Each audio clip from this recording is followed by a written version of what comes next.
Itulah sana.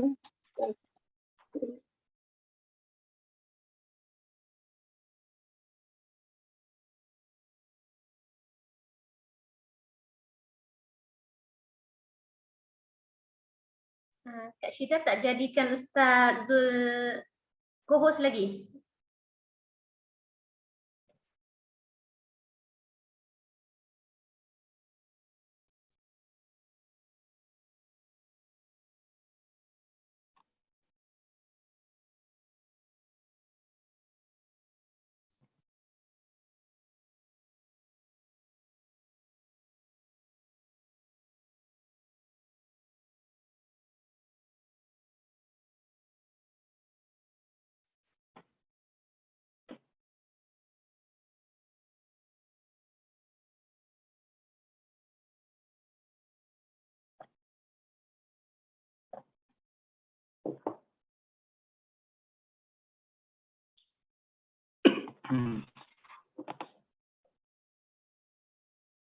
Okay, Ustaz, teruskan Ustaz sekejap.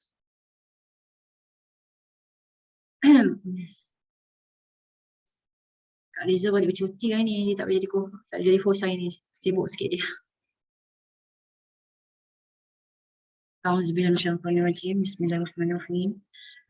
Alhamdulillahirabbil alamin wassalatu wassalamu ala asyrafil anbiya'i wal mursalin wa ala alihi wa sahbihi ajma'in. Allahumma salli ala Muhammad wa ala Muhammad. Rabbi ishrah li sadri wa yassir li amri wahlul 'uqdatam min lisani yafqahu qawli. Rabbi zidna ilma. Allahumma faqih fid din wa 'allimna ta'wil. سبحانك لا علم لنا إلا ما علمتنا إنك أنت العليم الحكيم. الحمد لله الذي هدانا لهذا وما كنا لنهتدي لولا أن هدانا الله.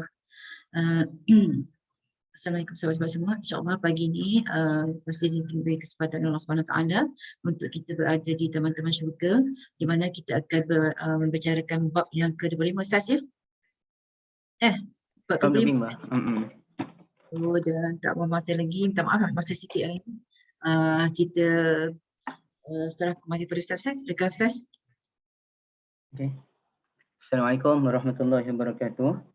Alhamdulillah wassalatu wassalamu ala Rasulillah wa man tabi'ahu wa mawalah. Subhanaka la ilma lana illa ma 'allamtana innaka antal alimul hakim. La haula wala quwwata illa billah. Amma ba'd. Kak Syida, Kak Liza dan ibu dirahmati Allah. Masuk bonda saya yang turut hadir. Alhamdulillah kita syukur kepada Allah. Pada pagi ini kita akan sambung bab yang ke-25. Oh, lupa nak share screen pula. Okey, yang ni ya.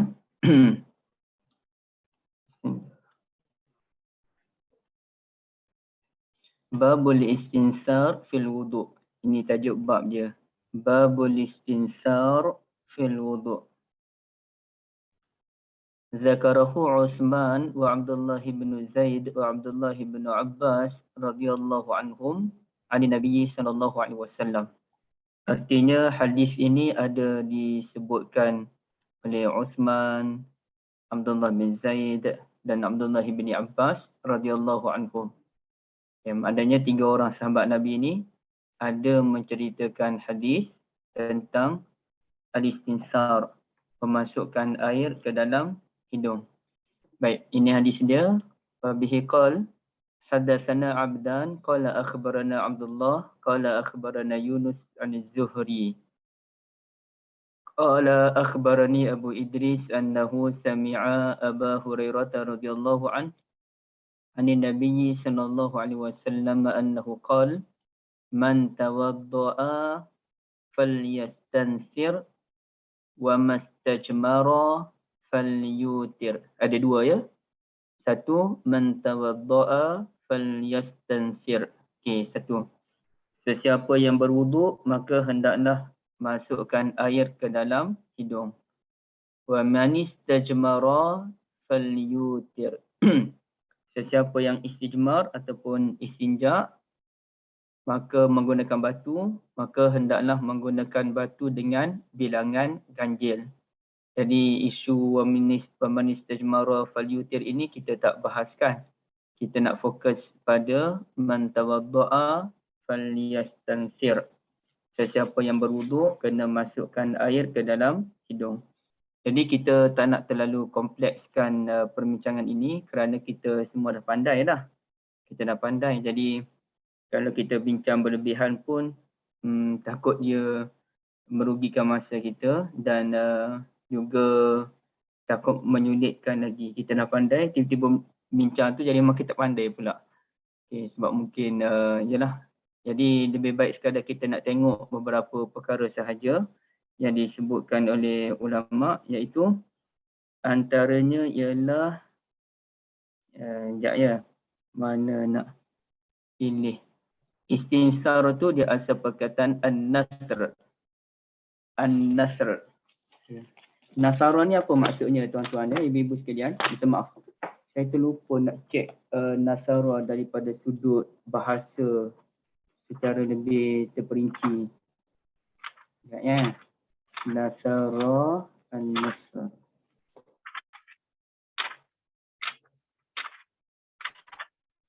Mana nak jumpa?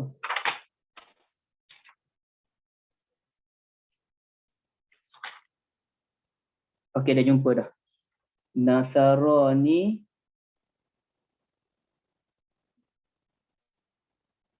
apa ya kalau ikut sudut bahasa yang betul, menyebarkannya.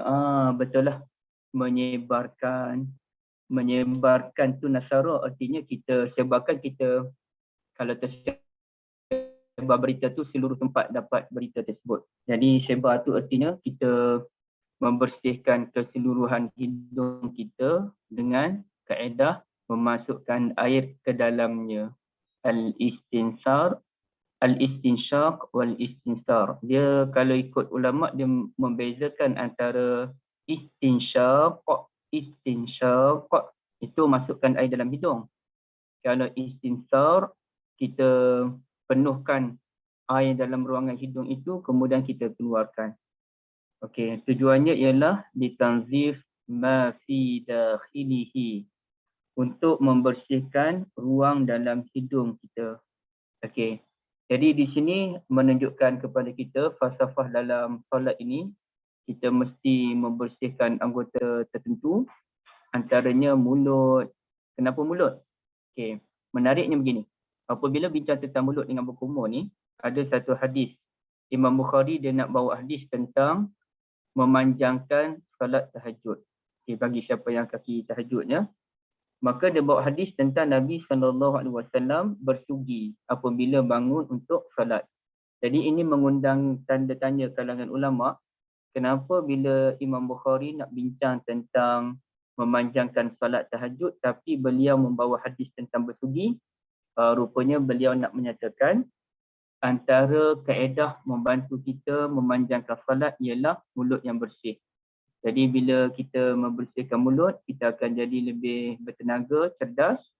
Bau mulut kita pun kita akan rasa selesa, dan itulah membantu kita untuk membaca Quran yang panjang dan memberikan kita kekuatan ya. Okey. Jadi begitu juga apabila kita masukkan air ke dalam hidung, sebenarnya secara tak langsung ia memberikan kecerdasan kepada kita. Jadi itu maknanya kita membasuh anggota-anggota tertentu kerana ia berfungsi memberikan ataupun mendorong kita untuk solat dalam keadaan yang terbaik. Maka tak timbullah isu kenapa kita tak basuh perut sebagai contoh. Kerana ia tidak ada kaitan. Tapi tangan, kaki, kepala dan lain-lain itu dia ada kaitan untuk memberikan sumber tenaga kepada kita. Jadi di sini kata ulama, kita boleh masukkan air ke dalam hidung itu sama ada bi'adati yadihi amla, sama ada menggunakan tangan ataupun menggunakan yang lain-lain. Cuma bagi Imam Malik, beliau menganggap makruh. Okey, ada satu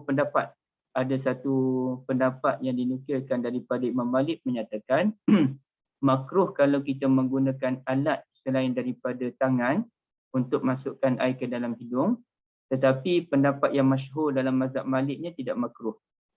Ada orang kata Imam Malik kata makruh, tapi pendapat yang masyhur daripada Imam Malik menyatakan tidak makruh. Artinya di sini ada dua pendapat Imam Malik. Seorang anak murid belajar kata makruh kalau guna alat lain selain daripada tangan. Dan ada ulama kata, yang lain pula belajar, dia kata tak, Imam Malik tak kata makruh pun. Okey. Wa idza tansara biadihi, kan kalau kita nak mengeluarkan air daripada hidung, maka sebaik-baiknya kita menggunakan tangan kiri, ya. Masuk tu boleh guna tangan kanan, tapi mengeluarkan air daripada hidung itu menggunakan tangan kiri. Okey, baik. Kemudiannya ibu-ibu yang dirahmati Allah, berapa kali tu yang kita nak masukkan air dalam hidung tu? Okay, kalau ikut satu riwayat ini, dia sebut begini, ya. Istansiru marratain balighatain aw salasan. Masukkanlah air dalam hidung itu sebanyak 2 kali dengan sepuas-puasnya ataupun sebanyak 3 kali. Jadi sebut tu, ya, itu riwayat daripada Imam Ahmad, Abu Dawud dan Al-Hakim menyatakan kalau kita masukkan air dalam hidung tu 2 kali ataupun 3 kali sepuas-puasnya. Dan ini pun disebutkan dalam satu kitab Abu Dawud At-Tayalisi. Idza tawadda'a ahadukum fastansar falyaf'al dzalika marratain aw thalasan. Apabila saudara ambil wuduk dan masukkan air dalam hidung, maka buatlah sebanyak 2 kali ataupun 3 kali. Maka di sini, ibu-ibu yang dirahmati Allah, ada ulama menyatakan wajib. Okey, ini zahirul amr annahu lil wujub. Zahir daripada hadis ini menunjukkan bahawasanya wajib kita masukkan air ke dalam hidung. Dan antara ulama besar yang menyatakan wajib itu ialah Imam Ahmad, Ishaq bin Rahawayh, Abu Ubaid, Abu Thawr dan juga Ibnul Munzir. Ibnul Munzir ini merupakan ulama mazhab Syafi'i. Beliau menyatakan wajib masukkan air ke dalam hidung, ya. Okey. Sebab itu kalau kita lihat dalam mazhab Ahmad sebagai contoh, dia ada beberapa benda yang ramai ulama kata sunat, dia kata wajib. Contohnya apa? Bertasbih ketika rukuk dan sujud wajib menurut mazhab Hanbali. Sama ada baca subhana rabbiyal azim, subhana rabbiyal a'la ataupun baca yang mana-mana, itu wajib bagi mazhab Hanbali. Baik. Tapi wajib bagi Hanbali ni dia ada 2 kategori. Satu wajib yang kena sujud sahwu dan satu lagi wajib yang tidak perlu sujud sahwu. Dia ada khilaflah kalangan ulama. Jadi contohnya kalau tahiyat awal, bagi jumhur ulama tahiyat awal ialah sunat. Tapi bagi mazhab Ahmad wajib. Tetapi wajib dia ni boleh digantikan dengan sujud sahwu. Kalau dia bezalah antara ada benda wajib yang tak boleh digantikan, itu rukun. Contohnya rukuk, nak tak nak kena rukuk balik. Tapi dalam kes tasyahud awal, kalau kita dah berdiri tegak, maka kita tak boleh nak patah balik. Ia perkara yang wajib, kita meninggalkan perkara wajib dengan sengaja, kita berdosa, itu Hanbali. Tapi kalau kita terlupa, maka kita dibenarkan untuk ganti balik dengan sujud sahwu. Manakala kalau kita terlupa dalam kes tasbih ketika rukuk dan sujud, kalau tak silap saya, ulama berbeza pandangan. Ulama Hanbali dia beza pandangan. Ada yang kata kena sujud sahwu, ada yang kata tak kena sujud sahwu. Okey, baik. Jadi mazhab Hanbali juga menyatakan wajib kita masukkan air ke dalam hidung. Manakala bagi kita mazhab Syafi'i dan jumhurul ulama menyatakan sunat. Jadi ibu-ibu yang dirahmati Allah, apabila ulama disebut, ada yang kata wajib, ada yang kata sunat, bererti kita kena buatlah benda tu. Kalau kita tinggal, artinya kita telah meninggalkan satu perkara yang amat besar kedudukannya dalam Islam, ya. Okey. Kemudian kita lihat bawah lagi. Itu panjanglah dia punya perbahasan tu, saya dah rumuskan tadi. Okey, ini ada satu hadis daripada Abu Zinad menyatakan wa idza stansara falyastansir witron. Itu ibu-ibu boleh lihat muka surat 137 yang ada buku, ya.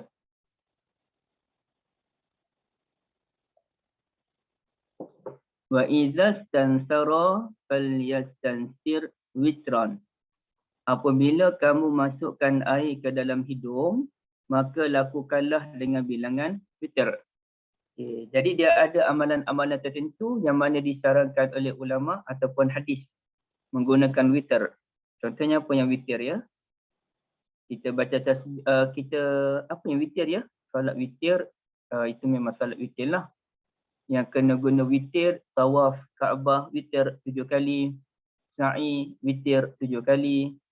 Dia ada beberapa benda tu witir. Apa lagi ibu-ibu sekalian? Benda yang kita lakukan dengan bilangan ganjil witir. 3 ke 1 ke? Melontar jamrah, Ustaz. Melontar jamrah berapa? Kali kan 7 semua tu. Berapa? Total berapa? Total semua berapa? Entah lupa. Ibu-ibu lah yang pernah pergi haji kena cerita kan. Tak pergi lagi. Melontar jamrah. Kasih banyak kali Zah. Lagi apa lagi? Kena witir. Berwuduk 3 kali. 2 kali boleh tapi yang disarankan ialah 3 kali kan. Okay, berwuduk 3 kali itu witir. Tapi ada benda yang mana Nabi tak sebut kena witir ataupun tidak, maka terpulang. Contohnya tasbih ketika rukuk dan sujud pun Nabi tak pernah menyatakan kamu kena baca dengan bilangan witir, ganjil. Jadi nak baca 4 kali boleh, nak baca 6 kali boleh, nak baca 10 kali pun boleh. Nak baca witir pun silakan. Dia tak ada satu ketentuan mesti baca dengan witir.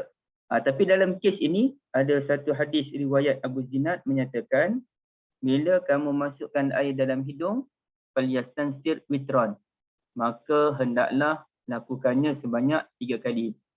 Manakala dalam satu riwayat lain daripada Abu Hurairah radhiyallahu an, kata Nabi sallallahu alaihi wasallam juga muka surat yang sama 137, idza taiqadha ahadukum min manamihi fatawadda falyastansir thalasan. Fa inna syaitana qad yabitu ala khayshumih. Apabila seseorang kamu terjaga daripada tidurnya, maka hendaklah lalu dia berwuduk. Kita tidur, kita bangun nak salat tahajud ataupun nak salat subuh, maka hendaklah kita berwuduk. Fal yastansir salasan, maka hendaklah dia masukkan air ke dalam hidung sebanyak 3 kali. Ya, 3 kali.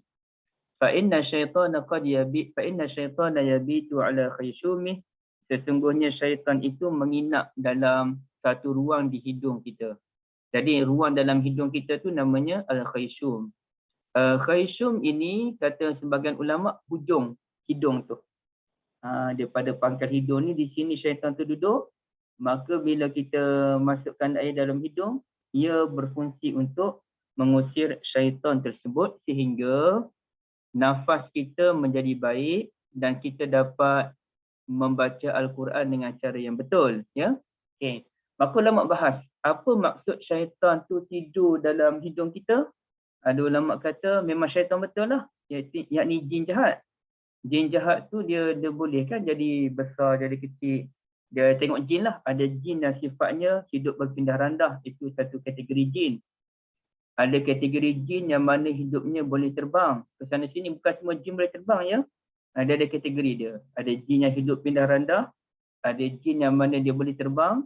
Ada jin yang mana dia boleh bertukar bentuk. Jadi yang jin boleh bertukar bentuk tu maknanya dia boleh membesar, dia boleh mengecil. Maka jin itulah yang masuk ke dalam hidung kita.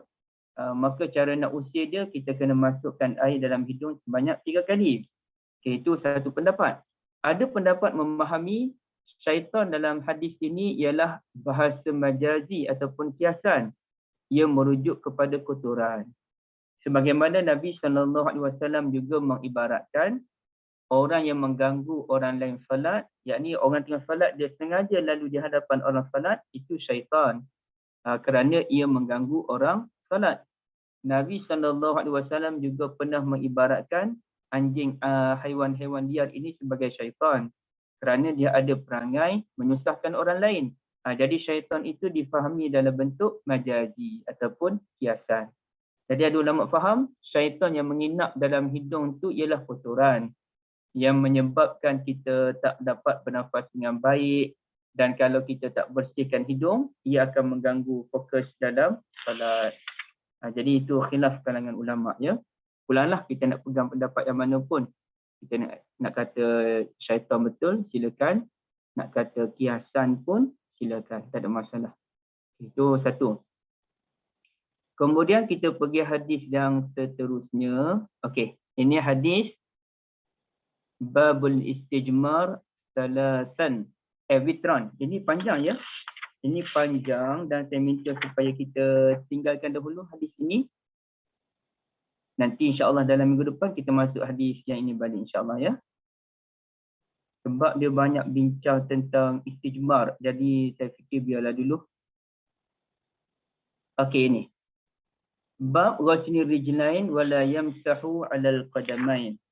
Bab membasuh kedua kaki bukan mengusap. Qadamain ni apa, ibu-ibu? Qadamain ni buku lali kan? Betul ke? Qadamain ni buku lali. Bukan buku lali. Qadamain ni tumit. Bukan. Astagfirullah. Macam mana ya? Qadamain ini kaki jugalah, kaki lah. Walam yamsahu 'alal qadamain. Cuma qadamain ni dia lebih kepada bahagian mana kaki itu wa ghsilu wamsahu bi ru'usikum wa arjulakum ilal ka'bain. Kulali. Qadamain ni ilal ka'bain. Tapi kakilah senang-senang. Bahagian mana satu ya qadamain ni? Okey, baik. Bab membasuh kedua kaki dan bukan sekadar menyapu. Okey, ingat ar-rijlain, ar-rijl. Ar-rijl tu kaki, bukan ar-rajul. Ar-rajul tu lelaki. Itu orang kata ni, kamu ni bukan rajul, kamu ni rijl. Kamu ni kaki je. Sebab tak boleh nak pakai. Baik, yang boleh pakainya ar-rajul. Rajul tu lelaki, ar-rijl kaki. Okey, beza Bab membasuh kedua kaki, bukannya menyapu. Kenapa timbul isu ni? Timbul isu ini kerana ada orang, khasnya kumpulan Syiah, menyatakan kaki ni sapu je. Bukannya dibasuh. Kaki ni sapu sahaja, bukannya dibasuh. Di antara hujah yang digunakan ialah kalau kita pakai khuf, pakai kasut, boleh tak kita nak sapu di atas kasut tu? Kan ada ceritanya menyapu di atas kasut. Kalau stokin boleh tak nak sapu atas stokin je? Al-jawrab. Sebagian ulama kata boleh sapu stokin. Macam saya kalau pergi orang duduk ajak pergi rumah ni, berkunjung ziarah, saya memang pakai stokin, pakai kasut. Kita dah ambil wuduk siap-siap. Jadi bila sampai je ke rumah orang tu, kita kata nak tumpah salat. Macam semalam saya nak tumpah salat di rumah kawan. Kita ambil wuduk di mana tu, di pipe je lah, sinki. Kerana kita tak nak basah stokin kita tu. Tapi bila sampai di bahagian stokin, kita pun hanya menyapu bahagian stokin. Jadi itu memudahkan urusan. Alhamdulillah, bila kita dah biasa buat begitu, dan kita ajar anak kita pun buat begitu, jadi anak saya yang 8 tahun pun dah pandai dah benda tu. Dan dia pun bagi tahu dah, dia tahu bahawa baba dia ambil wuduk dulu sebelum pakai stoking kerana nak dapat fadilat menyapu atas stoking. Jadi budak-budak zaman sekarang ni buat solat jamak qasar pandai, sedangkan kita dulu, saya masa sekolah menengah dulu sampai tingkatan 5 tak pandai lagi solat jamak qasar. Sebab kita tak biasa dengan berjalan, musafir sana sini. Jadi anak-anak zaman sekarang ni mereka biasa musafir, mak ayah pun kaki travel sebagai contoh. Jadi mereka pandai ilmu tentang jamak qasar, mereka pandai ilmu tentang sapu atas khuf. Jadi ini ilmu ni memang dia kena praktikal. Bila kita praktikal, automatik insya-Allah kita jadi pandai. Tapi masa praktikal tu kita kena ceritalah ilmunya ataupun secara teorinya. Dan ada juga pandangan ulama menyatakan, okey, kalau kaum wanita menyatakan, okey, bagi mereka membuka stoking, ya betul tak Kak Syida, Kak Liza dan lain-lain, membuka stoking tu benda lebih mudah berbanding membuka tudung, betul tak? Jadi sekadar nak buka stoking, nak basuh kaki itu benda biasa. Yang sulitnya bahagian kepala ni. Kalau kita nak buka macam ni, habis rosak tudung. Kecuali kita pakai tudung biasa je, tudung yang sarung macam tu bolehlah kita sekadar nak sapu. Jadi sekarang ni kalau orang pergi kerja ataupun ziarah rumah orang, nak tak nak mereka akan pakai tudung yang kemas sikit, ada pin sana pin sini. Jadi bila nak ambil wuduk, nak tak nak kena buka tudung dulu, kena buka scarf, barulah sapu, baru ambil wuduk sebagainya, pakai balik. Jadi mereka tak mengamalkan sapu atas stoking kerana bukan isu stocking besar, isu ni isu tudung yang besar. Maka dalam bab ini sebenarnya ada pandangan ulama yang saya tak berani nak kupas panjang daripada sudut penghujahannya. Jadi ibu kena tanya ustaz yang lain, menyatakan harus kita menyapu atas tudung sahaja. Jadi poin saya ialah, kalau kepala ni bila ambil wuduk kita sapu ke kita basuh? Sapu kan? Okay, kita sapu. Manakala kaki kita basuh ke sapu? Basuh. Okay. Kaki yang kita basuh tu boleh kita ganti dengan menyapu pada stocking. Okay, ibu cuba tangkap poin saya ni. Kaki yang diwajibkan kita basuh tu pun kita boleh gantikan dengan menyapu atas stocking. Kenapa? Kerana kesulitan yang dialami. Kesulitan yang dialami. Apatah lagi kepala ni memang sapu dah. Kepala bukan basuh. Kepala dari awal lagi memang sapu, maka takkanlah tak boleh kita sapu hanya atas tudung kita. Ya? Nampak tak? Kaki yang kita kena basuh pun boleh digantikan dengan sapu. Apa lagi kepala yang memang kita sapu, lagi-lagi boleh digantikan dengan sapu atas tudung. Okey, satu. Dan kalau kita kira, bagaimana yang diakui sendiri oleh Kak Liza dengan Kak Syida tadi, membuka tudung lebih berat daripada membuka stocking. Jadi kenapa kita boleh menyapu atas stocking ataupun atas kasut? Kerana kesulitan yang dialami. Jadi kalaulah kita boleh menyapu atas stocking kerana kesulitan yang dialami, apalagilah atas tudung. Tudung lagi sulit. Maka sebahagian ulama menyatakan lebih wajar untuk kita menyatakan keharusan menyapu atas tudung bagi kaum ibu, terutamanya dalam travel, perjalanan. Jadi nak buka tudung satu hal, nak pakai tudung pula satu hal. Jadi itu memakan masa yang panjang, sedangkan kita nak cepat. Maka ada ulama kata boleh sapu atas kepala sahaja. Wallahualam. Benda ni ibu kena tanya ustaz yang lain pula untuk mendapatkan pengesahan. Mungkin Ustaz Enda dan mana-mana boleh memberikan jawapan yang lebih memuaskan, ya. Baik. Bagi orang lelaki tak ada masalah. Kalau pakai kopiah pun, kopiah mudah ditanggal. Kalau serban pun, ia bukan satu kesulitan yang besar. Okey, tapi kalau tudung, sulit. Jadi di sini kalau kita lihat, Syiah mereka menyatakan sapu di atas kaki. Kalaulah atas kaki ni boleh sapu pada kasut ataupun stocking, bermakna kaki itu sifatnya menyapu, bukannya basuh. Kaki itu sifatnya menyapu, bukannya basuh. Sebab itulah dia boleh digantikan dengan sapuan atas stocking ataupun sapuan atas kasut. Okey, cuba kita lihat hadis yang disampaikan oleh Abdullah bin Umar radhiyallahu Abdullah bin Amr bin Al-As radhiyallahu anhuma. Qala takhallafa an-nabiy sallallahu alaihi wasallam 'anna fi safratin safarnaha. Rasulullah sallallahu alaihi wasallam terlambat dalam satu safar. Ya, Rasulullah terlambat dalam satu safar. Duduk belakang. Sahabat Nabi dah duduk sampai ke depan dah. Nabi Muhammad dan mungkin ada sahabat Nabi yang lain terlambat sedikit. Fa adrakna wa qad arhaqna al-'asr. Fa adrakna, lalu beliau Nabi Muhammad menyusuli kami. Wa qad arhaqna al-'asr. Sementara kami pula telah melewatkan salatul asar sehingga dekat-dekat maghrib.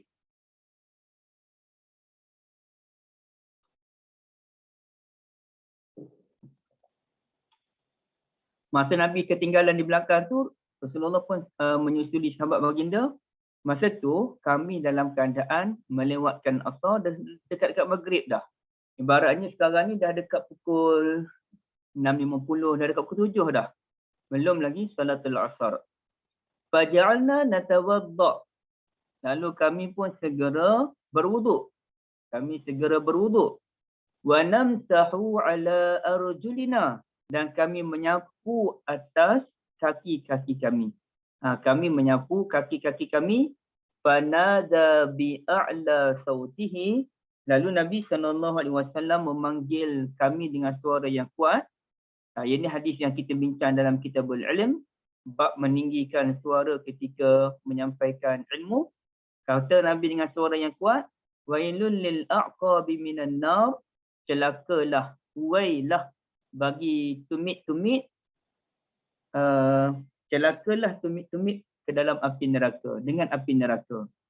Nabi sebut sebanyak 2 ataupun 3 kali. Ya.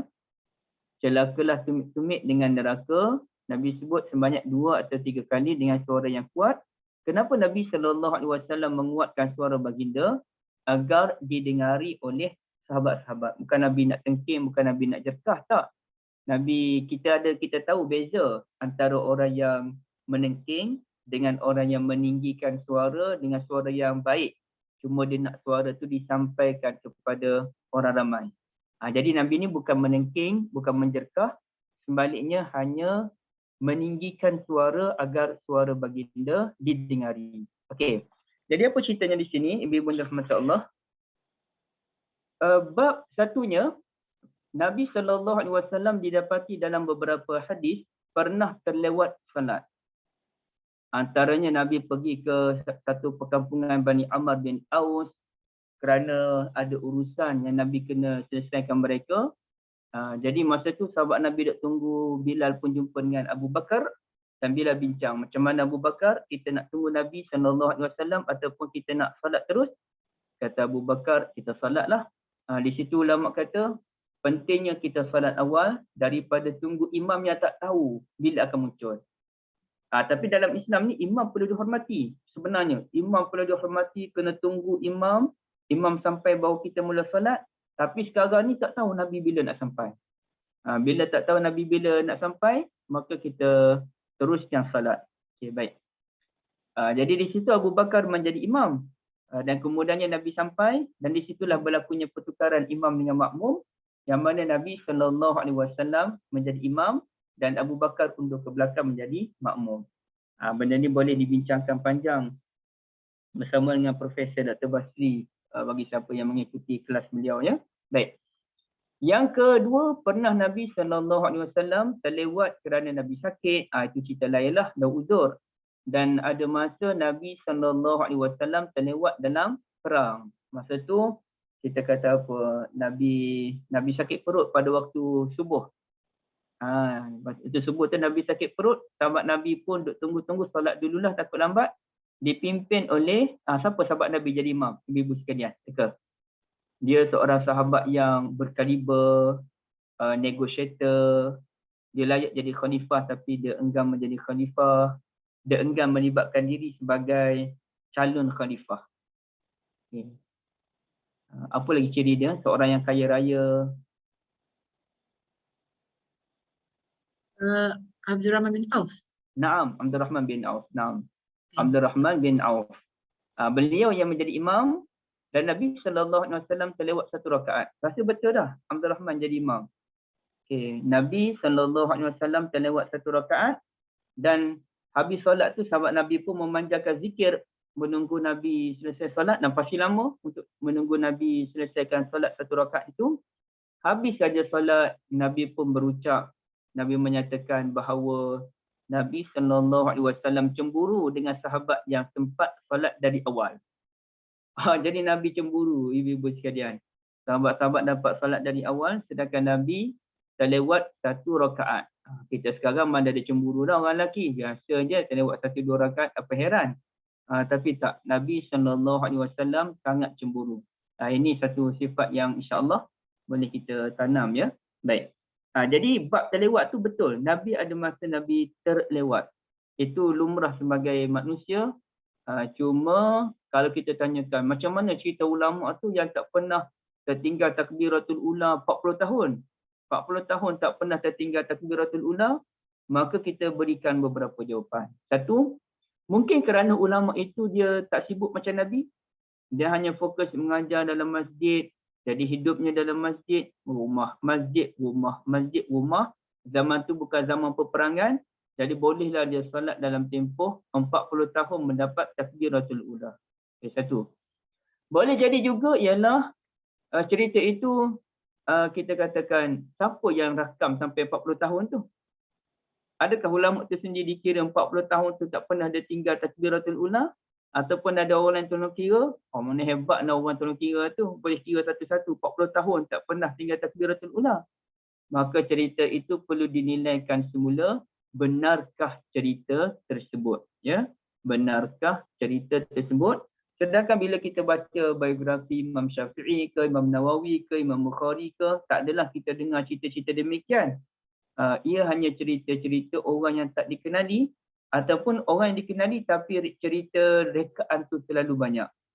Jadi kalau realiti Nabi SAW pun dalam usia baginda sebagai Nabi yang paling hebat pun Nabi ada terlewat salat. Begitulah dengan sahabat yang lain. Dan sebab itulah cerita tentang Sultan Muhammad Al-Fatih tidak pernah meninggalkan salat tahajud pada setiap malam perlu dinilai semula. Masa saya belajar dulu tahun 2008, saya ada sebut benda tu. Masa tu famous lah cerita ni. Beliau tak pernah tinggal salat tahajud. Saya kata mustahil lah Sultan Al-Fatih tak pernah tinggal salat tahajud.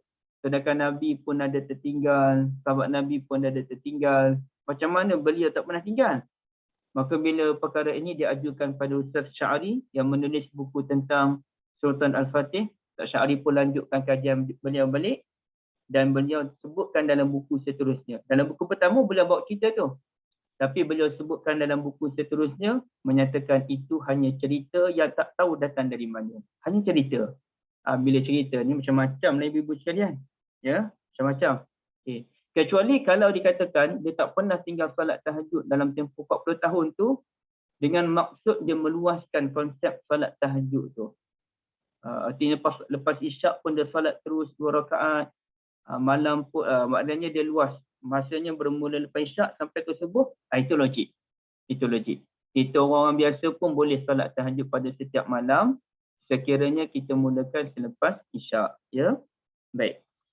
Okey, baik. Kemudiannya, ibu-ibu yang dirahmati Allah, dalam hadis ini, ulama bahas sebenarnya ia bermula di mana tu? Ia bermula di mana? Ada ulama kata, ia bermula dari Mekah ke Madinah. Perjalanan tu Kami ada bersama dengan Nabi SAW dalam perjalanan. Dalam perjalanan. Okay, siapa cerita ni? Yang cerita ni Abdullah bin Amr, bukan Abdullah bin Umar. Abdullah bin Umar itu Al-Khattab.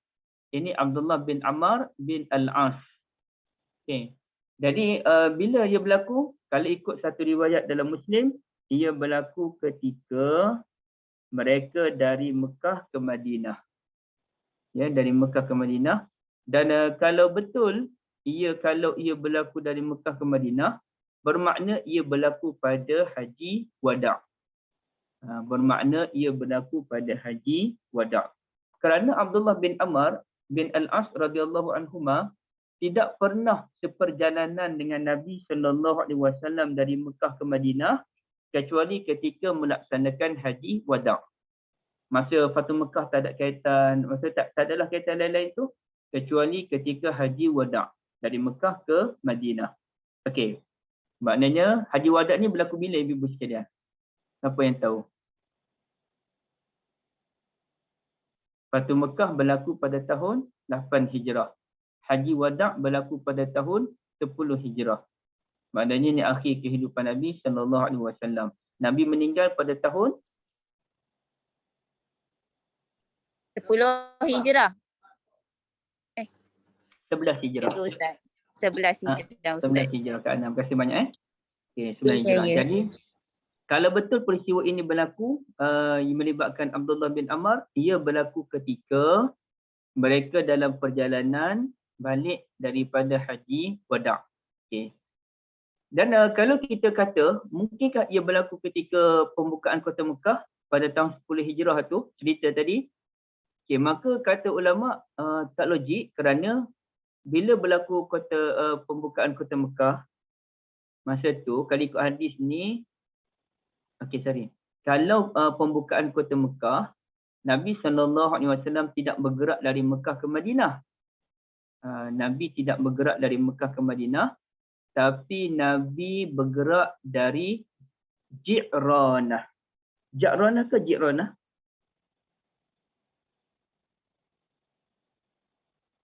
Ji'ranah. Ji'ranah Yang ibu-ibu sekalian yang biasa pergi Mekah, Ji'ranah ke Ji'ranah?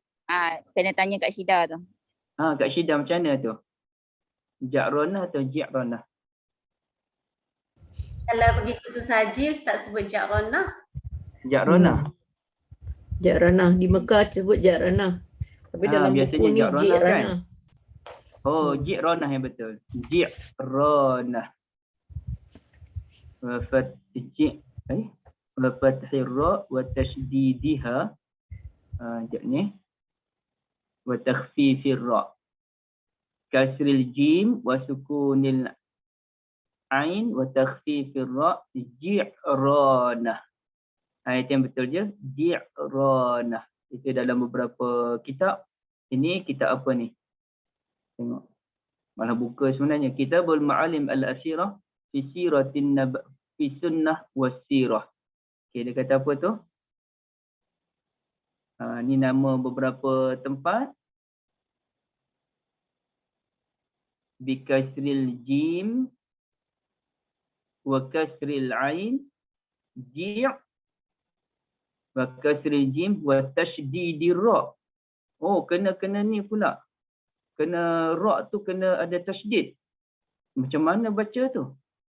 Tapi ada riwayat lain menyatakan tak baca tasydid pada ra. Ada riwayat baca ji'rana, ada riwayat membaca payahlah macam mana tu? Ji'rana. Saya tak pandai baca. Tapi dia ada tasydid ra. Jirra, Macam mana baca ya? Entahlah. Kalau ada tasydid ra. Tapi yang bacaan yang kedua ialah Ji'ranah. Bukan Ja'ranah. Ja'ranah tu sebutan orang-orang Melayu ya. Ja'ranah. Okey, jadi kalau dari Fatu Mekah tu Nabi tak bergerak terus dari Mekah ke Madinah, sebaliknya Nabi bergerak dari Ji'ranah, bukan betul-betul dari Mekah. Ji'ranah ni tempat kita niat umrah ke? Khaliza betul? Niat mikot dekat situ kan? Mikot kat situ kan? Ji'ranah. Okey, maknanya tanah halal lah kan? Dia tanah halal, dia bukan Mekah betul-betul. Dia tanah halal, dia bukannya betul-betul Mekah. Okey. Jadi tak apalah dari mana-mana pun. Tak kisahlah.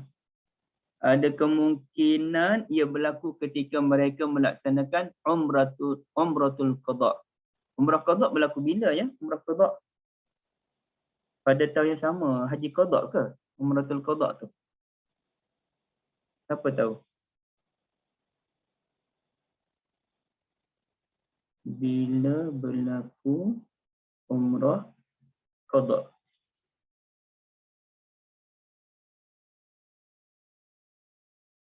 Sekejap saya tengok sekejap. Bila berlaku umrah qada sebenarnya? Umrah qada tu kerana ada halangan tu kan. Masa tu Nabi nak pergi ke Mekah tapi kemudian dihalang sehingga berlakunya Sulhul Hudaibiyah. Jadi bila berlaku umratul qada tu dia kena qada balik.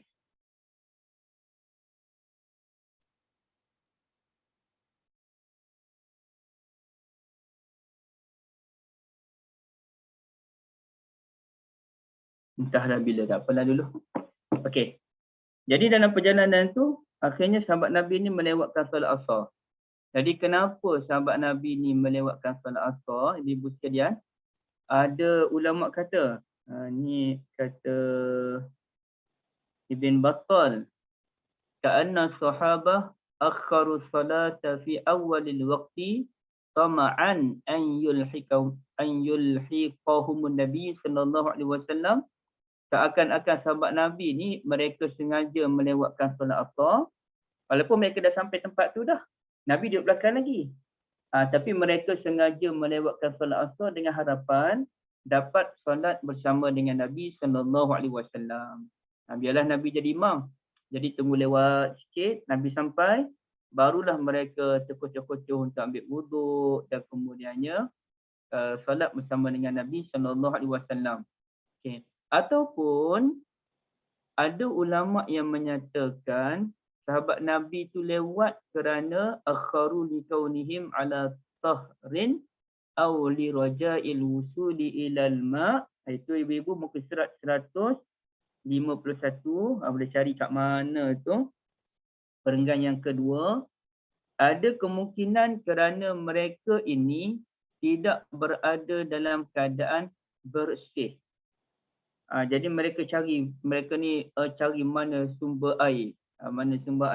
Dan itu disebutkan dalam satu hadis riwayat Muslim, hatta idza kunna bima'in bittariq ta'ajjala qaumun 'indal 'asri, sehingga bila kami sampai di lokasi yang ada air di pinggir jalan, maka orang-orang bergegas kerana waktu asar dah lewat dah. Okey. Ai qaruba dukhul waqtiha, kerana dia dekat waktu asar, macam mana ni? Peringkat awal menyatakan mereka dah lewat solat asar. Yang ni kata mengakhirkan solat asar. Saya tak pasti yang ni lain pula ni. Indal asri ni maknanya dah dekat waktu asar. Ini macam cerita lain pula. Wallahu a'lam. Tapi ceritanya sahabat Nabi ni melewatkan solat, boleh jadi kerana mereka menunggu Nabi SAW, atau boleh jadi mereka mencari tempat sumber air. Jadi itu lewat. Bila Nabi dah sampai tu, mereka pun bergegas-gegas untuk ambil wuduk. Oleh kerana mereka bergegas-gegas mengambil wuduk, menyebabkan mereka ni basuh kaki tu ala kadar aja. Menyebabkan kawasan tumit tak rata, kawasan buku lali pun tak basah, kering je kaki mereka. Ada sebahagian mereka ni sapu je kaki. Tak basuh betul-betul. Sebab itulah bila Nabi SAW tengok benda tu, Nabi tengok ada sahabat Nabi ni mata kaki tu kering je. Ni disebut. Mana? Ni. Fantahaina ilaihim wa aqabuhum bid. Taluhu lam yamassahal ma. Jadi maka kami pun menyusul mereka. Artinya ada sahabat Nabi cerita, kami dah sampai tempat sahabat-sahabat yang lain tu, dalam keadaan nampak mata kaki mereka tu, kaki mereka ni masih lagi kita kata apa, tumit-tumit mereka masih lagi putih, belum disentuh oleh air. Maknanya tak nampak kesan basahan pada kaki mereka ataupun pada tumit mereka. Jadi dalam bab ini, bila Nabi SAW tengok mereka ni agak terkotor-kotor, tak bersih kaki, Nabi pun jerit kuat-kuat, wailul lil aqabi minan nar. Wailul lil aqabi minan nar. Okey.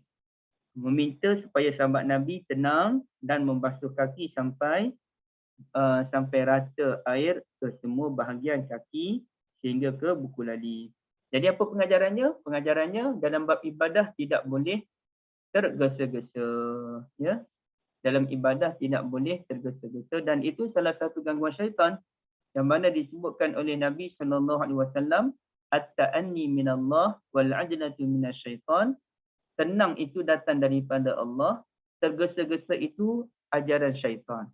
Jadi kita kena relax dalam ibadah ni. Dia tak boleh tergesa-gesa sehingga menyebabkan mungkin ibadah kita tidak sah, wuduk kita tak rata, ataupun mana-manalah solat kita tak sempurna, ibadah haji dan umrah kita pun tak sempurna. Kerana apa? Kerana kita tergesa-gesa. Jadi dalam bab ini kita kena tenang ketika beribadah. Tak boleh nak kucur-kucur sangat. Dalam bab apa lagi tak boleh nak kucur-kucur ibu-ibu sekalian? Tak boleh nak cepat-cepat. Pergi solat tak boleh nak berlari. Dia kena pergi dengan tenang kan? Tenang. Baca Quran Ustaz. Baca Quran pun sama, betul. Baca Quran tak boleh nak laju-laju sangat. Kecuali bagi orang yang memang bacaan Al-Qurannya laju dan tujuannya ialah untuk mengulang hafazan Al-Quran, tak apa. Dia memang baca Al-Qurannya laju, boleh silakan. Tapi kalau bacaan Quran kita perlahan, maka jangan laju kerana dikhawatiri akan tersilap baris, tersilap tajwid dan sebagainya. Dia dalam bab Quran contohnya. Ada orang, kerap kali saya jumpa orang salah dalam bab ini. Hatta orang yang berilmu pun, orang jadi imam suaranya bagus, ya, pun silap dalam bacaannya ini. Saya agak suspend jugalah ibu-ibu sekalian. Nak kena betulkan ya kesilapan ini. Kat mana tu biasa silap tu? Iaitu merujuk kepada surah Asy-Syarh, Ibu insya-Allah semua betul. Tapi sini ramai yang silap ni. Dia baca alam nashrah laka sadrak wa wada'na anka wizrak. Dia panjang wa wada'na tu. Sedangkan lepas na tu dia huruf ain bukan huruf hamzah. Kalau huruf hamzah anka baru panjang, itu huruf mad. Ini ain.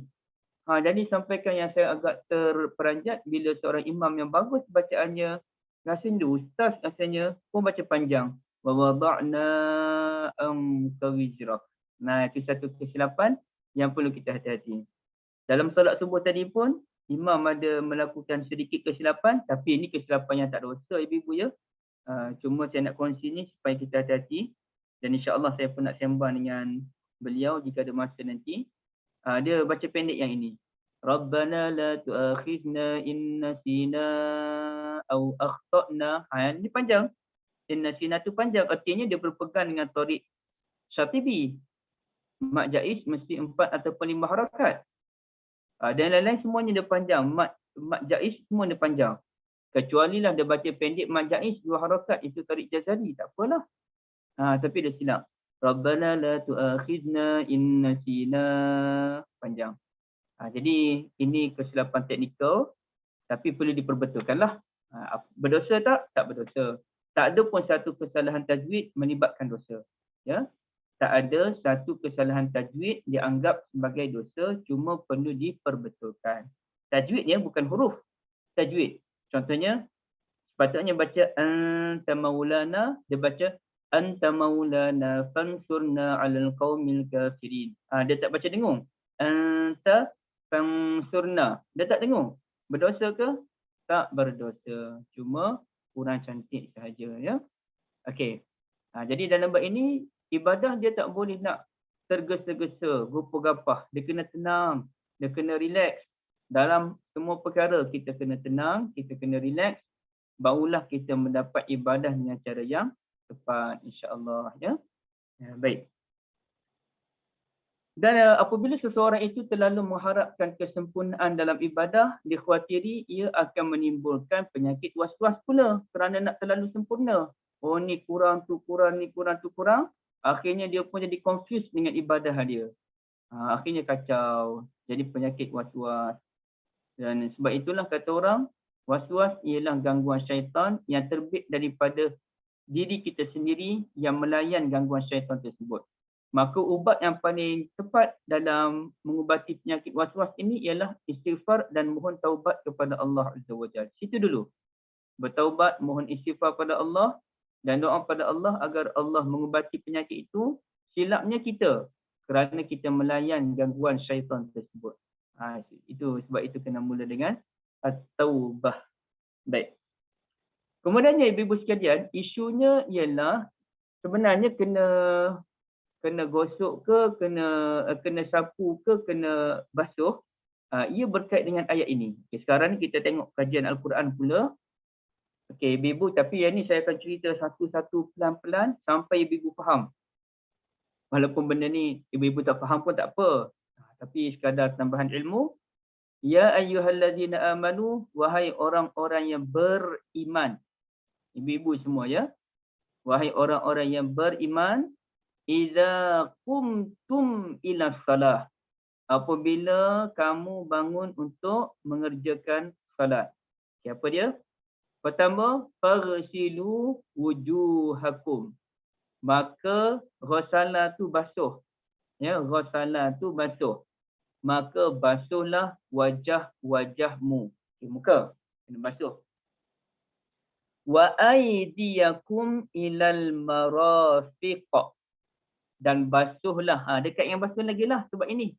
Basuhlah wajah-wajahmu dan tangan-tanganmu sehingga ke apa?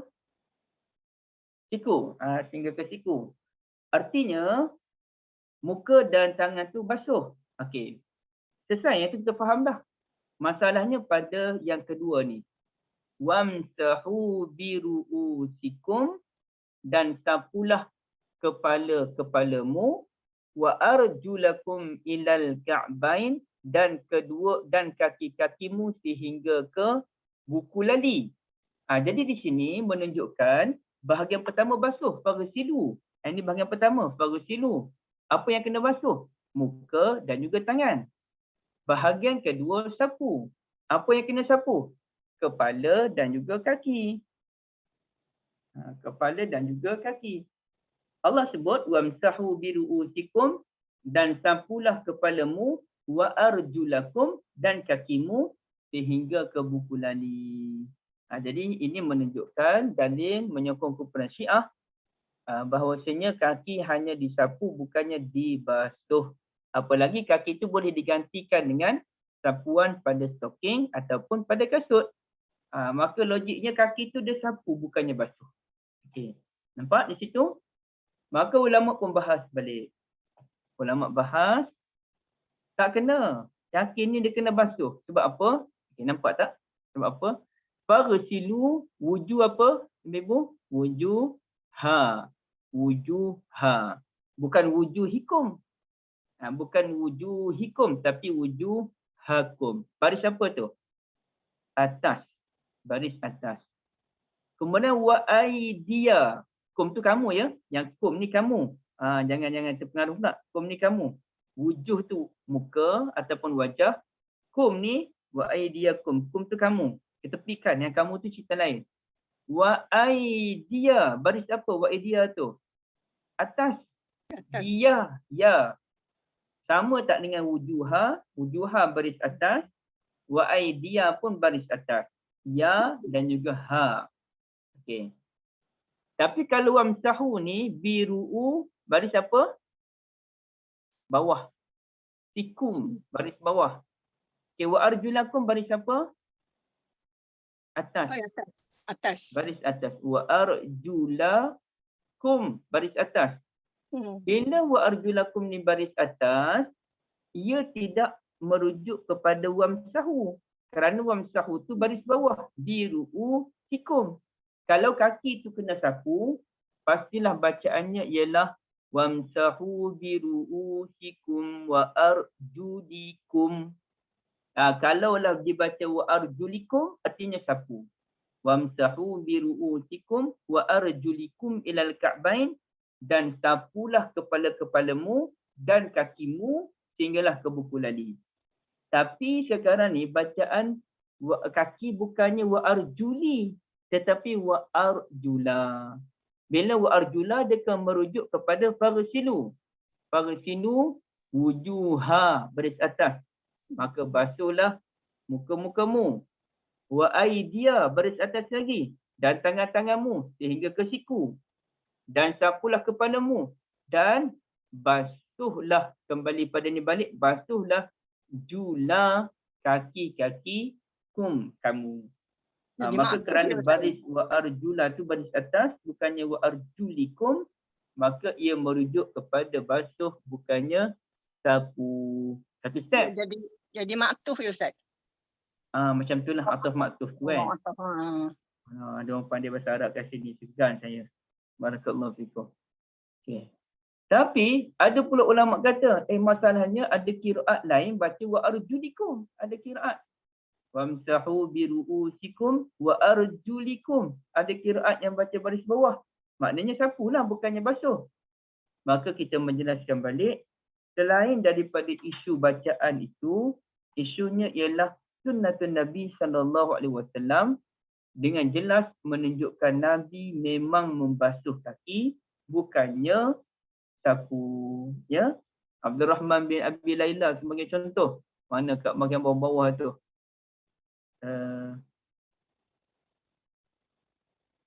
Mana ya? Sekejap ya, saya nak cari. Tak nampak dah ni, banyak-banyak ni.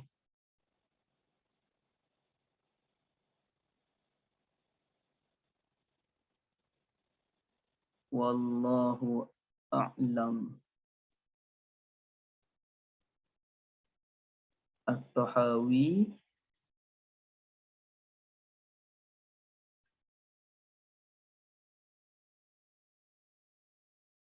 Ada pening lah, tak nampak. Siapa nampak nama Abdul Rahman bin Abi Layla kat sini ya? Ni.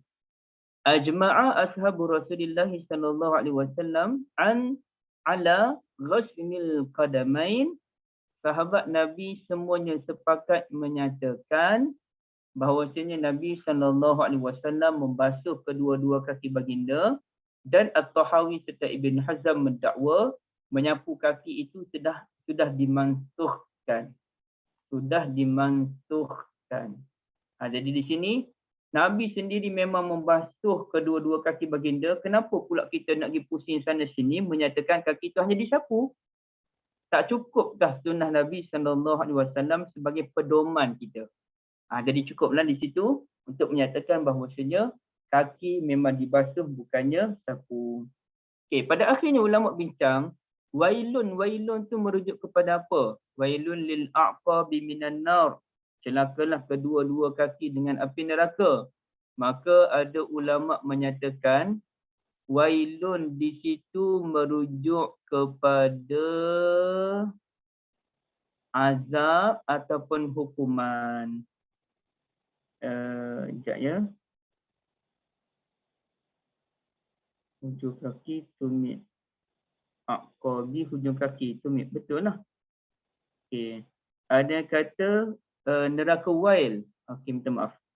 Al-Baghawi. Maknahu wailun. Neraka wail. Bagi sesiapa yang tidak menyempurnakan basuhan kakinya. Okay. Ada ulama kata wailun tu bukannya neraka wail, tapi artinya celaka. Wailun ni dalam bahasa Arab artinya celaka. Celakalah bagi sesiapa yang tidak membasuh kaki dengan sempurna. Ya, ada kata neraka. Baik. Jadi dalam bab ini ibu-ibu sekalian, apa pengajaran yang boleh kita ambil?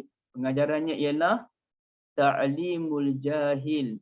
Kita kena mengajar orang jahil dan jangan benci. Kalau kita tengok ada orang buat kesalahan dalam solat, jangan benci. Itu perkara yang paling penting. Dan inilah peringatan untuk saya sendiri. Kerap kali saya tengok orang buat silap dalam solat, kita timbul perasaan geram. Geram aku ni solat, ya Allah, meluap-luap kemarahan kita ni. Bila kita nak tegur dia tu, tegur dalam keadaan kita tak happy. Akhirnya saya pun fikir balik, kenapalah aku jadi macam ni? Kenapalah aku nak marah-marah orang? Orang ni masing-masing ada kadar ilmunya. Yang penting dia beramal. Ya, bukannya dia tinggalkan amalan. Maka sejak hari itu saya cuba walaupun berlaku lagi saya cuba untuk menimbulkan rasa kasih dengan sesiapa sahaja, walaupun dia melakukan kesilapan dalam salat, dalam ibadah, kita senyum dia dan kita nak tegur dia, kita nak berkongsi ilmu, bukan lagi nak marah-marah dia. Sebelum ni kita tegur tu dalam keadaan nak marah, tapi kita cuba berkongsi ilmu. Sebagaimana dia tak tahu benda ni, aku pun banyak benda lagi aku tak tahu. Jadi kita pun tegur dengan penuh kasih sayang, ia lain ya. Ia lain. InsyaAllah dia akan terima teguran kita dengan cara yang baik. Ya. Kalau kita tegur dia dalam keadaan marah, dia pun akan tak suka dengan kita. Jadi kita tegur dengan baik. Sesiapa sahaja yang melakukan kesilapan, kita sembang betul-betul insyaAllah. Saya dulu ibu-ibu sekalian buat satu kesilapan yang sangat besar. Saya pergi solat di kampung sebelah, diminta untuk jadi imam. Masa kat kampung lah ni, masa tu tingkatan 5 kot. Okay, baik. Jadi masa tu hari raya puasa, saya pergi tu raya kedua ke raya ketiga, bukan raya lah, Syawal kedua, Syawal ketiga, saya jadi imam salat maghrib, saya takbir raya lepas tu. Orang kampung ni terkejut ni, kenapa takbir raya? Tapi mereka layan je lah. Sebab saya tertukar, masa kita budak lagi, kita tertukar takbir raya puasa dengan takbir raya korban. Korban tu memanglah sampai 13 bulan, 4 hari. Yang kita ni takbir raya haji, raya puasa. Allahu Akbar. Tapi orang kampung ikut je. Bila balik, malam tu lepas isyak, ada orang kampung datang rumah. Tanya, Abah ada ke? Abah tak ada. Abah tak ada tak apa, kita sembang dua je lah. Sembang-sembang, duduk sembang-sembang merapun tak apa-apa tu, tiba-tiba masuk. Dia tanyalah soalan, sebenarnya takbir raya ni berapa hari ya? Dia tahu dah sebenarnya saja dia buat tak tahu. Masa tu saya, Allah, merah muka kita, ya Allah, aku buat silap rupa-rupanya. Dan dia sebut memang kami ikut je tadi, tak ada masalah pun. Maknanya orang kampung ni sebagai orang tua, dia tak menyekat. Dia tak marah. Dia hanya memberikan teguran dengan baik, dan abang tu orang kampung biasa je. Saya pun dah lama tak jumpa dia. Dia orang kampung biasa-biasa je, tapi cara dia tu, sebab dia orang tua, pengalaman dia besar, maka cara dia menyantuni kita tu beza. Kita orang muda ni kerja nak marah aja. Dia tak marah. Ada kesilapan disantuni dengan baik. Itu satu pengajaran yang besar yang saya dapat daripada abang tersebut. Alhamdulillah. Kalau dia datang dan marah-marah saya, mungkin saya pun akan cari alasan lah untuk balas balik. Tapi bila dia datang tegur dengan baik, kita malu seorang-seorang. Dan kita pun alhamdulillah kasih banyak kerana memberikan kita ilmu yang baru, ya. Kita budak lagi masa tu, ya. Baik. Jadi sini penting kita mengajar orang yang tak tahu hukum. Jahil ni bukan bodoh. Jahil ni tak tahu hukum. Kita ajar elok-elok, jangan marah dia. Mungkin dia tak pandai benda tu. Mungkin mak ayah dia pun tak pernah ajar. Maka dengan kita menyantuni dia, barulah dia akan jadi okey, baik dan dicuba berubah, insya-Allah. Okey. Wa raf'i shaut bil inkar, kita boleh meninggikan suara. Dalam keadaan kita tak setuju dengan sesuatu, kita boleh meninggikan suara, tapi bukan dengan marah tu. Meninggikan suara supaya didengari. Nampak ketegasannya, tapi bukan dengan tujuan nak marah-marah, dan Nabi pun tak marah. Nabi meninggikan suara agar suara baginda didengari. Maka boleh, tak ada masalah. Okay. Wa tikraril mas'alati litafham, bagaimana Nabi sallallahu alaihi wasallam ulang wailul lil a'qabi minan nar sebanyak 3 kali, ulang-ulang, maka kita pun boleh mengulang-ulang pengajaran kita beberapa kali agar orang memahaminya. Boleh. Inilah pengajaran yang kita kena ambil. Orang-orang yang berilmu, asatizah, kalau orang tanya soalan yang sama, layan je lah. Sudah tanya dah soalan ni, berapa kali dah tanya. Tapi tak apalah, layan je lah. Kita dah cerita masa kuliah tu, dia nak tanya juga. Dia nak tanya tu secara spesifik dalam isu dia. Padahal jawapan dah ada. Dia nak tanya juga. Layan je lah. Kita tak boleh kata, saya ada cerita tadi ni, tak dengar ke? Ataupun saya ada cerita dah tidur kot. Tadi puan tidur kot. Tak boleh. Cerita balik. Ulang balik. Itu prinsip kalau saya ada dalam grup-grup WhatsApp tu, kita letakkan undang-undang dibenarkan untuk bertanya soalan yang sama kerana boleh jadi yang bertanya tu terlepas maklumat yang sebelum tu yang telah kita bincangkan.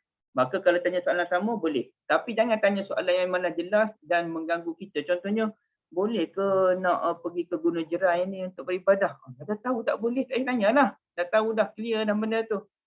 Okey, kalau benda dah clear tak payahlah tanya. Tapi kadang-kadang orang bertanya tu dia supaya dia nak dengar daripada mulut kita.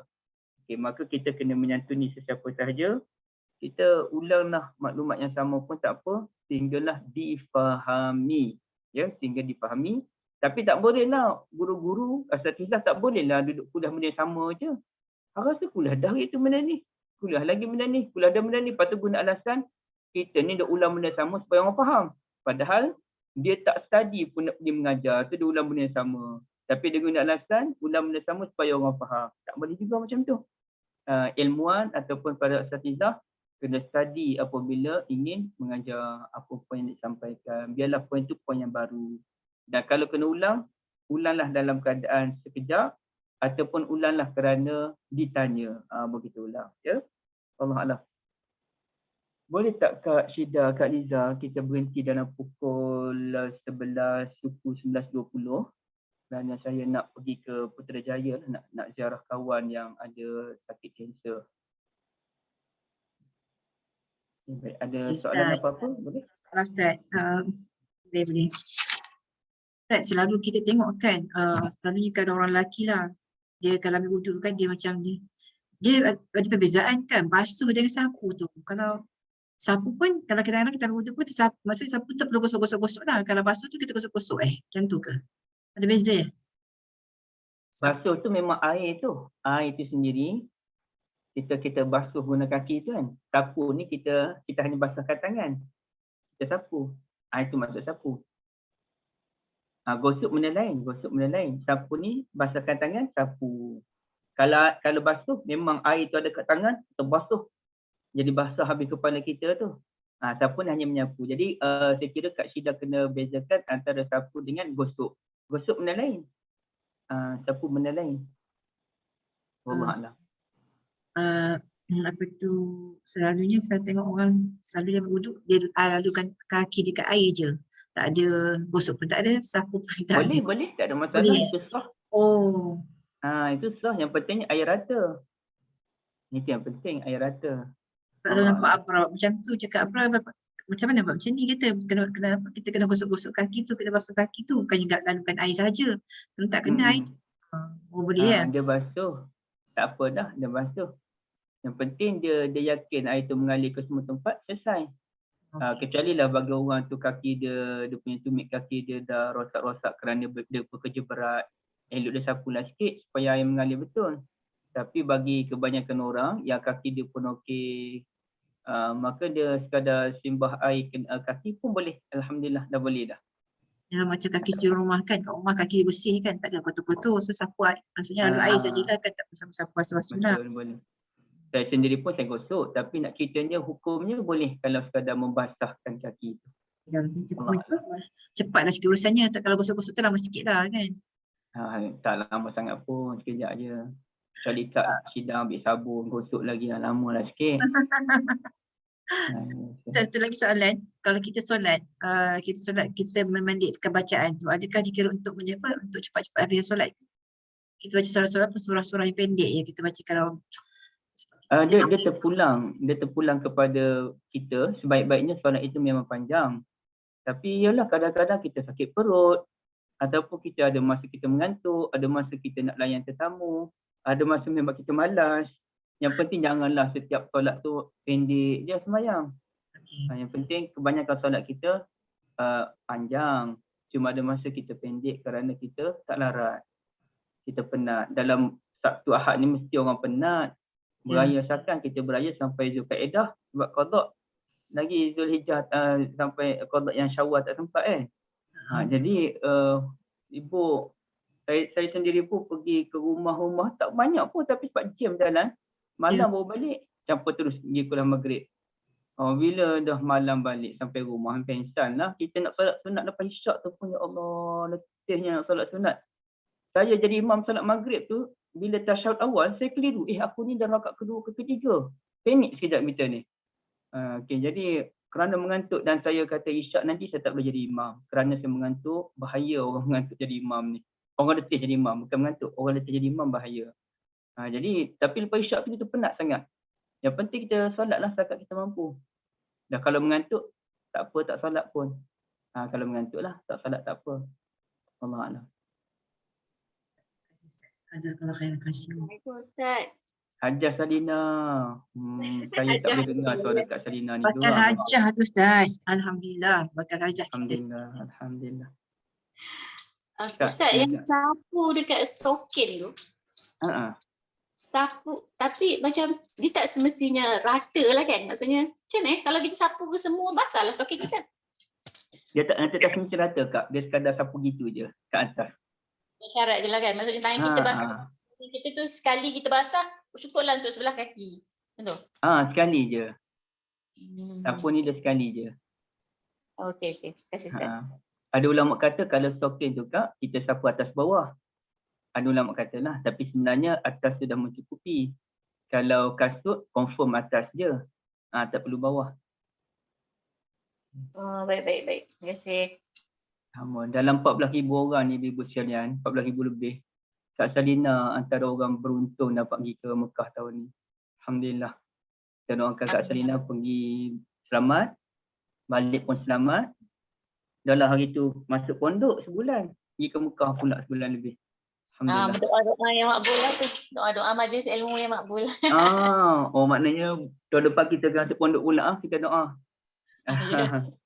Banyak saya rasa saya balik daripada daurah tu banyak benda-benda nikmat banyak benda nikmat yang saya dapat dari segi banyak lah dia macam benda kadang-kadang benda tu saya taklah berdoa beria sangat macam sekadar lalu lintasan hati jadi pun doalah jadi memang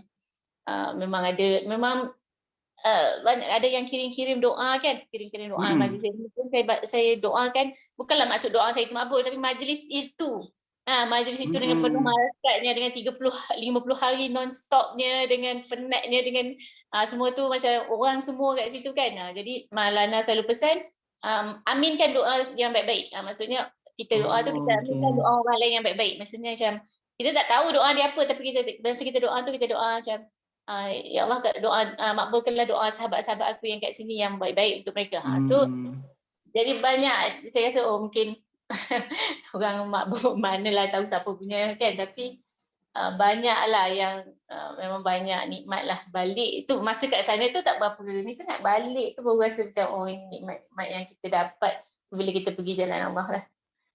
So Alhamdulillah, Alhamdulillah. Barakallahu fikum Kak. Mana Kak pergi ke Mekah untuk kali yang keberapa ni? Kali ketiga insyaAllah. Dan haji kali pertama? Haji kali pertama. Haji ni haji yang tertangguh tu 2020 itu. Oh, haji yang tertangguh. Lepas tu flight ni insyaAllah 11 Jun. 11 Jun ni? Jun. 2 minggu lagi lah. 2 minggu lagi. Seminggu lebih lagi lah. Ini dari Senin kan? Seminggu lebih lagi. Sabtu 11 hari bulan insyaAllah. InsyaAllah selamat semua Kak 40 lebih lah 42 hari. InsyaAllah selamat insyaAllah. Terima kasih. Assalamualaikum. Maknanya kita pun kena ada satu azam dan tekad untuk buat macam Kak Salina buat. Pergi bertapa di mana-mana untuk menuntut ilmu dalam bulan Ramadan tak? Bulan lebih. Anak-anak dah besar dah. Kak Syida pun anak dah boleh tinggal dah. Mungkin boleh ikut dengan Dr. Abdul Rahman duduk berdua. Tinggal Ustaz. Ya? Suami pun tak boleh tinggal. Pergi berdua. Cari bilik. Dia ada bilik untuk suami isteri ke Kak Lida? Dia tidak daurah tu free, jadi dia tak support kita apa-apa pun. Maksudnya cari sendirilah. Kalau nak cari sendiri. Orang ambil homestay yang ada 3 bilik, so duduk 6 orang. So kita bayar dalam 350 seorang. Kalau ada tempat tinggal, makan semua tak. Di daurah tu je free. Masuk ke situ daurah tu je free. Jadi tapi banyak homestay. Disebabkan Maulana buat daurah, dia orang memang ada homestay. Kalau kita kata kita tak ada homestay, kita cakap dengan bersetia. Saya tak tahu, saya tak biasa ke situ, tak apa. Nanti dia bagilah nombor-nombor yang kita boleh kontak. Dia akan tanya berapa orang, apa semua kan. So kita kontak lah, kita minta lah. Maknanya orang yang di situ pun mendapat untung lah daripada daurah kan, ekonominya. Ya. Sangat-sangat dengan dia orang berniaganya, especially yang jual makanan apa semua kan, sebab makanan pun tak provide. Kecuali yang lelaki pula pergi sana lagilah untung. Yang lelaki dia orang, sebab Maulana ni orang tabligh, jadi dia ada masjid dekat dalam pondok tu, ada satu masjid, ada 2 tingkat. Jadi tingkat atas tu untuk macam orang lelaki yang datang single, dia duduk atas tu lah. Tidur macam orang tabligh. Okey. Dia orang kumpul-kumpul, dia ada macam kantin, dia orang kumpul-kumpul duit, dia orang masak kat situ. Dia style tabligh lah. Jadi kalau orang tu memang, even yang datang suami isteri, ada yang datang suami isteri tapi suami duduk kat situ, so isteri boleh duduk homestay lah dengan kawan-kawan. Jadi less budget. Kalau ambil suami isteri, susahlah orang lain nak numpang kan. So jadi pandai-pandai lah ikut bajet masing-masing. Alhamdulillah. Kalau nanti Salina. Ya. Macam suasana kat Mina macam tu lah. Duduk seramai-ramai, suami bilik lain, isteri bilik lain, macam tu lah nanti kan. Rasalah awalnya. Tingkat awal suasana malam di Mina. So insyaAllah boleh praktikkan apa Ustaz, kita belajar pagi ni dengan wuduk. Boleh ambil wuduk sapu di kepala saja pada tudung kita saja kan, tak perlu buka tudung dekat flight kan. Itu dah ada kan masa solat itu, Ustaz dah cakap dah tu, masa yang buat solat itu kan. Ni kalau saya tengok kat situ, kalau macam hotel-hotel pun macam sebab macam yang datang suami isteri weekend, diorang ambil hotel kan, sebab suami duduk kat masjid, isteri duduk homestay, weekend diorang ambil hotel. So macam saya rasa bisnes kat situ sangatlah berkembang dengan adanya daurah tu yang buat sebab kalau kita di kampung yang tak ada apa kan, tak ada apa kampung kat situ. Dan orang-orang kat situ sangat baik. Saya rasa macam kalau kita pergi beli barang, kalau benda tu tak elok, dia kata saya tak jual. Saya dah ambil dia masa dia nak bungkus, dia kata ni saya tak jual Kak. Kita ambil lain. Saya kenapa? punya benda tu dah rosak ke apa kan, dia tak guna. Alhamdulillah. Seronok lah Ustaz, 50 hari tu seronok lah. InsyaAllah ada masa kita Nanti pun doakan- boleh menyusuli dan doakan boleh kami kita pula tunaikan apa. haji insyaAllah. Untuk menyertai daurah tu. Salinah nanti kat Mekah nanti doakan kami pula diberi kelapangan masa kesihatan. Kalau tak dapat 50 hari pun tak apa. Pergi sebab dia akan record setiap kehadiran kita, dia record. Ada yang pergi macam 20 hari pertama. Lepas tu kali kedua dia pergi 20 hari yang kedua. Kali ketiga dia pergi dia habiskan. Pun dia bagi sanad juga. So dia akan record kehadiran kita tu, memang dia selalu pegang. Jadi kita pergi sekejap-sekejap, mana yang bekerja kan tak boleh nak ambil 50 hari, dia ambil 10 hari, 10 hari pun boleh juga. Okay, thank you atas perkongsian. InsyaAllah kita pun doakan Allah memudahkan Salinah untuk persiapan untuk berangkat dan juga persiapan untuk orang kata daripada segi fizikal dan mental lah. Ini penting ni sebab musim sekarang ni musim agak panas sikit lah. So kesihatan tu kena jagalah kan. Banyak minum air sebelum berangkat ni semua kan. Mudah-mudahan dilindungi segala lah dengan bapak-bapak yang ada sini. Jangan beria sangatlah keluar rumah apa semua tu kan. Takut nanti kan rekod tukar pula status nanti kan. So insyaAllah Ustaz, Ustaz ada hal malam pagi ni kan. So kita ambil so kita endkan sesi pagi kita dengan nafas tasbih kafarah.